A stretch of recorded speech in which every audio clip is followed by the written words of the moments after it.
ಏನ್ ನನ್ನ ಬಂಗಾರ ಯವ ಏನು ಬಡ್ಕೋತೀರಿ? ಬಂಗಾರ ಜೀವನ ಬಂಗಾರ ಮಾಡ್ಕೋರು. ಜೀವನ ಆತ್ಮ ಬಂಗಾರ ಆಗ್ಬೇಕು, ಆತ್ಮ ಪವಿತ್ರ ಆಗ್ಬೇಕು.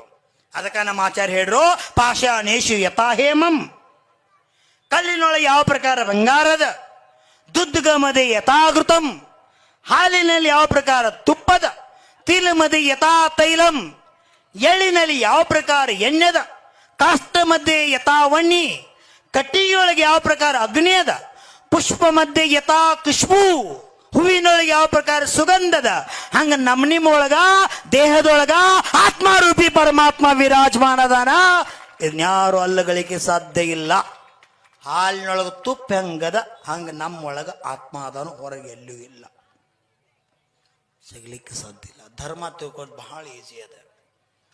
ಸಾವುಕಾರ ಅಲ್ಲ, ರಾಜಾದಿರಾಜ ಮಹಾರಾಜ ಎಲ್ಲ ದೇಶವನ್ನ ಗೆದ್ದು ಸಂಪತ್ತಿನ ಲೂಟಿ ಮಾಡಿ. ಅದಕ್ಕೆ ಹೇಳ್ತೀನಿ, ಅನ್ಯಾಯದ ಇಟ್ಕೋಬ್ಯಾಡ್ರಿ.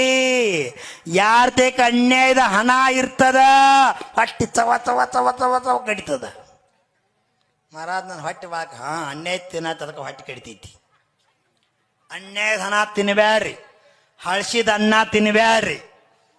ಹಳಸಿದ್ದಂದ್ರೆ ನಿಮ್ಮ ಅಪ್ಪ ಮುತ್ತಾಜ ಗಳಿಸಿದ್ ತಿನ್ನಬ್ಯಾಡ್ರಿ.